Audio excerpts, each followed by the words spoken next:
Tonight, the stock market continues to plummet as ongoing trade wars are emerging. Coming up, we'll share everything you need to know. And after a secretarial order was signed last night, many fear that DOGE could overtake our national parks. Then one of the leading healthcare providers in Montana is reviewing their policies regarding self-injections for asthmatics. Coming up, we'll hear about possible concerns this could raise as NonStop Local starts right now. Good Friday evening, everyone. My name is Ren Wadsworth. Tonight in Your Money, the stock market continues to plummet following the president's newly announced tariff plans. NBC's Christine Romans reports. On Wall Street today, a second day of dramatic losses and high anxiety over Donald Trump's global trade war. The president today golfing at his club in Florida, and his only public comments on the economy via social media, posting, "My policies will never change," that he had a very productive call with Vietnam about a possible deal, and pressuring Fed Chair Jerome Powell saying, "Cut interest rates, Jerome, and stop playing politics." Powell speaking with journalists at a conference in Virginia. We've taken a step back and we're watching to see what the policies turn out to be and the ways in which they will affect the economy. Recession forecasts growing. JP Morgan now expecting the economy to contract under the weight of the tariffs and that a recession will drive unemployment up to 5.3%. David Kelly is the bank's chief global strategist. Tariffs push up prices, they cut employment, they slow economic growth, they reduce productivity, they cut corporate profits. Top Democrats today ripping into the president. This week, Donald Trump made one of the dumbest decisions he's ever made as president, and that's saying a lot. Today's Wall Street plunge triggered by China's tit for tat, announcing 34% tariffs on all American goods imported after President Trump imposed that same figure on China. This retaliation from China, where does that leave the soybean farmer? We're in that twilight zone right now. We don't know. Last year, the U.S. exported $143.5 billion worth of goods to China. Topping the list, the kind of soybeans fifth-generation farmer Glenn Newcomer grows in Ohio. My portfolio is the commodity or the grain that's sitting in the grain bins here. My commodity is going down in value, no different than what the stock market is doing. So when I look at my current assets, they're going down. And hopefully it will turn around. Concerns about a growing risk of recession overshadowing today's report showing the U.S. economy added 228,000 jobs in March. We've basically had the rug pulled out from under us. Steve Lang runs a company that sells wedding and prom dresses to hundreds of boutiques, dresses he imports primarily from Asia. What would you have to do for prices? We would have to raise our prices dramatically. There's going to be a surcharge on every invoice. And the brides and quinceanera customers, mothers of the bride, prom girls, are going to be hit with a very, very large bill.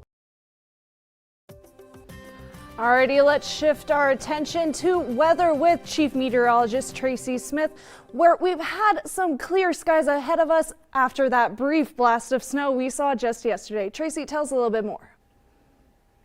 Thanks, Ren. Well, throughout much of the day, we finally saw a ridge of high pressure moving in and across much of the region. That was allowing for the sunshine and the clouds to kind of dissipate across much of the state. Right now, you are looking at those clear skies from Billings all the way into Miles City and Livingston. Temperatures, though, are dropping down more into the mid-20s to low 30s. And even at Cody, we're hanging on to a little bit of cloud cover there with temperatures in the upper 20s. As we go through the rest of your evening tonight, we are going to be seeing those clear skies sticking with us all the way into tomorrow. Temperatures are expected to drop down into the teens and even 20s across much of the region, but you'll notice those temperatures quickly warming back up as we get closer to that 11 a.m. hour. Looking at daytime highs across the region, pushing back up into the upper 40s to even upper 50s. And of course, we'll take a closer look at your full weather forecast coming up here shortly. Alrighty, thank you so much for that, Tracy. Now, late last night, Doug Burgum, the Interior Secretary, signed a secretarial order that directs national parks and other historic sites to remain open and accessible for the benefit and enjoyment of the American people, and to ensure the National Park Service will provide the best customer service experience to all visitors. The signed order will require the Assistant Secretary for Fish, Wildlife, and Parks to assess existing closures and reduce services and hours of operation at all national park sites. They will then deliver the information to the Assistant Secretary for Policy Management and Budget, Tyler Hassan, who is a DOJ operative.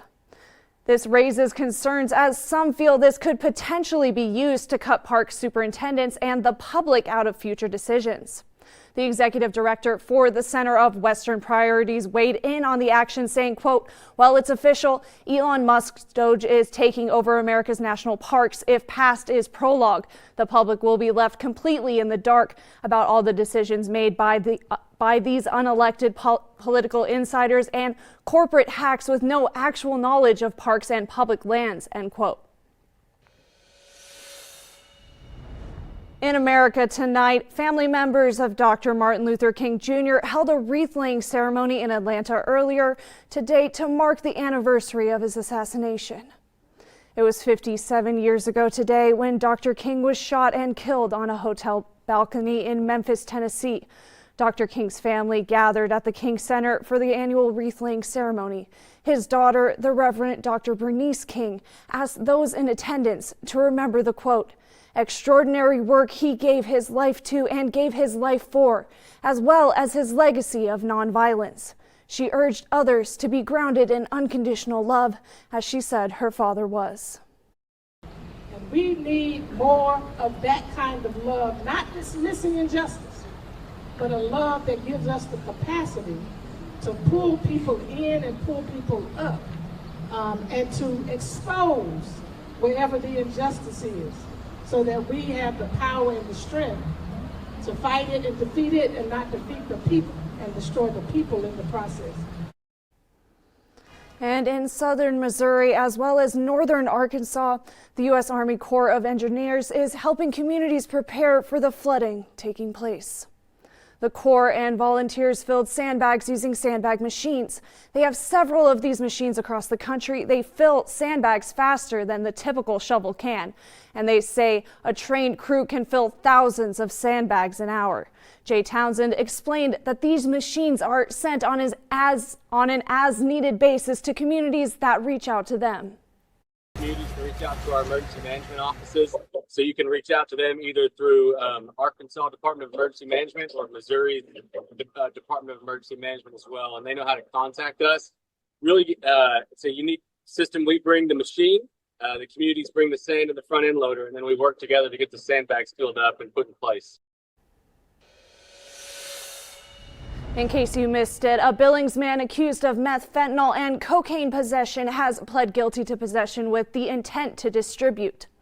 Defendant James Massey will face a mandatory minimum term of 10 years to life in prison. The defendant will also face a $10 million fine and at least 5 years of supervised release. This is a result of an incident back in September of 2023 where U.S. probation officers conducted a probation search of Macy's residence with Montana DCI. After knocking on his door, Macy didn't respond, and upon entering, Macy opened fire. Law enforcement returned fire and shot Macy. Officers disarmed Macy and searched the residence with a warrant, seizing 4 pounds of meth, over 12,000 fentanyl pills, and 49 grams of cocaine. And in your health tonight, a new policy from one of the state's largest insurance providers will soon impact those dealing with asthma and receive their injections at a clinic. Our Isaiah Ruiz fills us in on what this means for those who rely on clinics for injections. Yes, Ben, some unfortunate news for those who typically seek assistance from clinics for asthma injections, with the most vulnerable people being affected. According to Blue Cross Blue Shield of Montana, starting April 15th, they will begin reviewing the medical necessity of self-injecting drugs in a medical setting. Some of the FDA-approved drugs that will be affected in this policy are Fasenra, Tezspire, Nucala, and Xolair. I spoke with the director of Infusion Providers Alliance, Lauren Gear, about why someone who takes a self-injectable drug would prefer to get it in a healthcare setting. So I think the biggest patients at risk are patients with multiple allergies or that are susceptible to hives or have severe asthma because they're at an increased risk of suffering allergic reactions when taking these medicines. So imagine you're at risk for getting an allergic reaction to the drug you have to self-inject. You're home by yourself, you self-inject it. I also reached out to Blue Cross Blue Shield, and they told me their policy revision is being made with the interests of our members in mind, promoting access to treatment that is convenient and effective. They say if it is not medically necessary to be administered in a healthcare setting under a member's medical benefit, the drugs we mentioned earlier may be processed under a member's pharmacy benefit for self-administration. These changes do not apply to Medicare and Medicaid. Once again, that policy is set to go in place on April 15th. Blue Cross Blue Shield says they will be in contact with customers who are impacted. And if a member has a question, they can call the number on their member ID card or log on to Blue Access for members. Reporting in Missoula with NonStop Local News, I'm Isaiah Ruiz. Alrighty, thank you so much for that, Isaiah. Now stick with us. Chief Meteorologist Tracy Smith will have a look at your full forecast on the other side of the break.